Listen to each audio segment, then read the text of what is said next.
Hey guys, author Daniel Coolbaugh here. I just want to talk today a little bit about Jim Butcher's Summer Night. It's one of my favorite urban fantasy books of all time.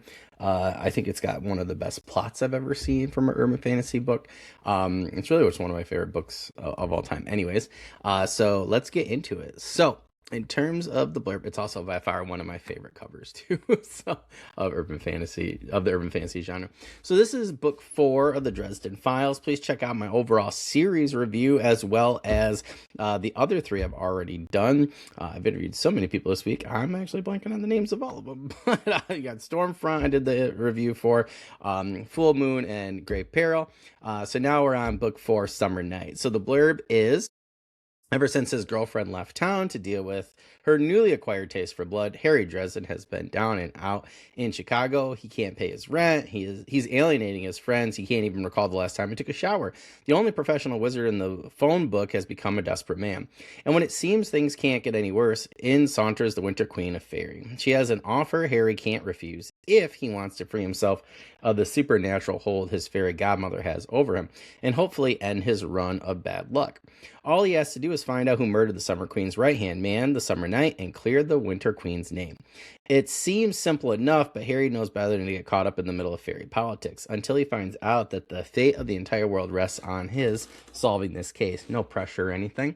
So, a couple things about this. So, I really love the way that other people do Fae. I love the way that Kevin Hearn does Fae. I love the way that Andrew Gibler does Fae. If you've not checked out his books yet, Soul Fraud, absolutely amazing. Book 2, I think, is even better because he's got the Fae in the court and everything. And I didn't expect us to really get to go there. I think I was really, really interested in how the debt collection moves from Soul Fraud to Dandelion Audit. So super, super interesting. So they each do, Fae differently. Patricia Briggs also does Fae differently. And I like the different flavors that everybody provides. But man, in terms of the Fae in general, I gotta say my favorite flavor of Fae, if you will, in urban fantasy and how somebody writes them has to go with Jim Butcher. Really captures, I think, the mythological aspect. I think he does a really good job capturing the danger there, the temptation that the power they can help give you or derive from you, really leads down to really negative roads. And just does a great job making them really foreign and alien and dangerous. They've been dangerous this entire time. They're going to be more dangerous in the rest of the series as well, particularly as things go on. But this is really when you start to feel that fate and temptation. And this is really where Harry starts to get really embroiled into fate politics. And then it's going to lead to deeper webs later for the overall world storyline and Harry in particular. So this, when I'm looking back, I'm like, ooh, I like this book even more when I listened to it the second time after reading it. We're doing like a recap.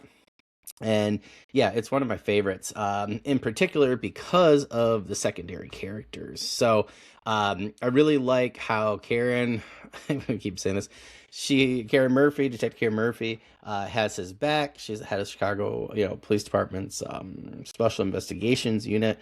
And I loved how she develops between Stormfront and Grave Peril in particular. But I really loved her in book 4. She's really starting to demand more of Harry from a relationship standpoint as a friend, being like, hey, I'm leaning on you. You need to start leaning on me more. And I like how he slowly starts to do that in the last couple of books and does that in this book. Elaine shows up. Yes, the famous Elaine. So it's going to be Harry's former first love, and she's also a wizard apprentice, was a wizard apprentice underneath their mentor and abuser, Justin Des Moines. And we find that out in the last couple books, so she pops up. So very interesting character. It was interesting to see how Harry thinks of her beforehand, and you get all this backstory and everything, and stuff that he tells Susan, things he gets over, and then things kind of get brought back. So I think Jim does a great job bringing in her character. Bob's awesome as usual. Just gotta point that out. In terms of the Fae and Winter Court characters, so we got Mab, and she's going to be the Queen of Air and Darkness. She rules over the Winter Court. Then we have Aura, the Summer Lady, who is really interesting character, and I think he did a great job there. Lloyd Slate, man, talk about a character that I cannot stand. Like, there's characters in books that people write so well. I'm like, God, I hope something bad happens to you. And when it does, I celebrate. I don't do that in real life, but in books, I do. And man, does this guy need his upcoming. So when the book moves on, I'm like, yep, get him, Harry. So yeah, horrible villain. And you'll see why when you read the book. Like, I am not over exaggerating here. We have the Mother Summer, Mother Winter. They're powerful matriarchs of the Fae Court. And then Leanne C, or Leah, she's a powerful Winter Sea, and Harry's fairy godmother. We get to see more of their interaction. Relationship deepens. A lot of interesting things, I think, come out from this book on moving forward with Harry and Leah's relationship in particular, that are interesting. And I wasn't expecting her character. I wasn't expecting to like her character. It's weird if you read Summer Night and you're like, oh, she sucks. But like, as you go on, she's not a good character. I'm gonna get all the way up to Cold Days. She's not a good character, but she is an interesting character, and I like how her character develops. I think is the best way to put it without giving spoilers. It's kind of interesting. I was not expecting that. So Summer Court and the Changelings. Um, Lily, she's kind of caught in the seasonal war. There are changelings in the book. I can't tell you who. There's Fix. He's one of my favorite characters, and I really, really, really liked his character, and I like his character when he pops up the rest of the time too. And man alive, when you get to like Cold Days, he was one of my favorite parts of that book. And yeah, this is where I really fell in love with this character, Fix. I think Harry, these authors with like Jim Butcher, any of these urban fantasy authors that I'm doing stuff where, with, I think just do a great, great job at creating amazing secondary characters. And Fix is just one of them for me. He's one of my favorite secondary characters in urban fantasy. Yeah. Meryl, she's a seed aligned character within the book. She's super interesting as well. So I don't want to give anything away about the rest of these characters, or plot or anything. But yeah, I'm going to mention the word, changelings, and it's really interesting, to have them in the Fae Court and, things like that mentioned previously. Harry talks, drops like a line or something like that in one of the books about them before this. I forget which one. And yeah, they're going to be in it, and it's really, really interesting to see, who is a changeling.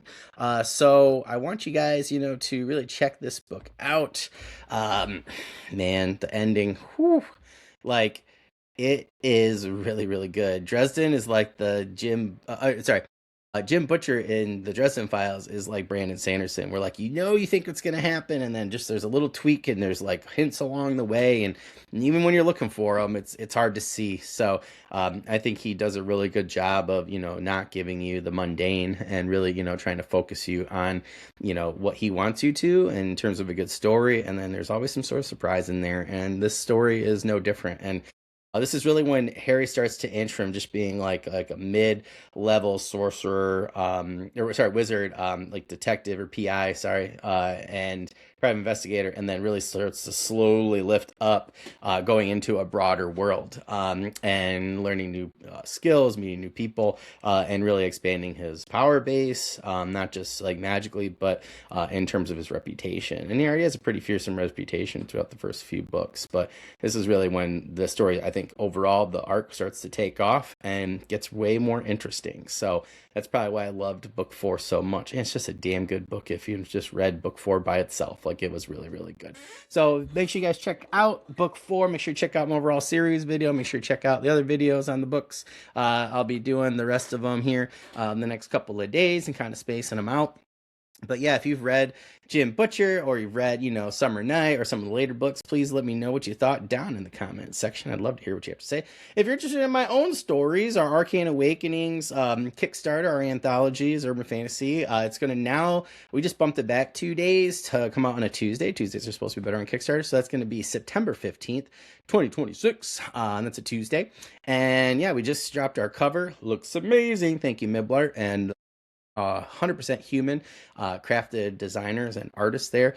Absolutely amazing job. I'm so happy to. I'm gonna get it framed, and I'm gonna have to move that shelf because it's gonna go there.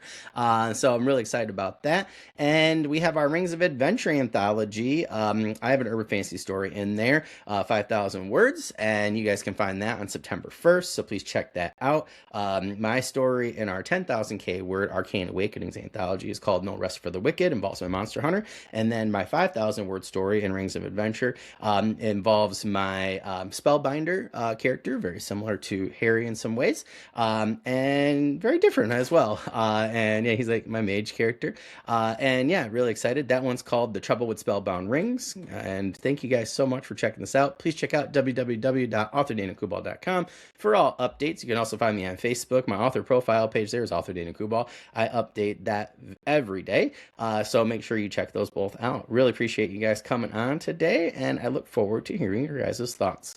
Enjoy reading, my friends. Thank you so much for checking out these books. All right, see you guys later.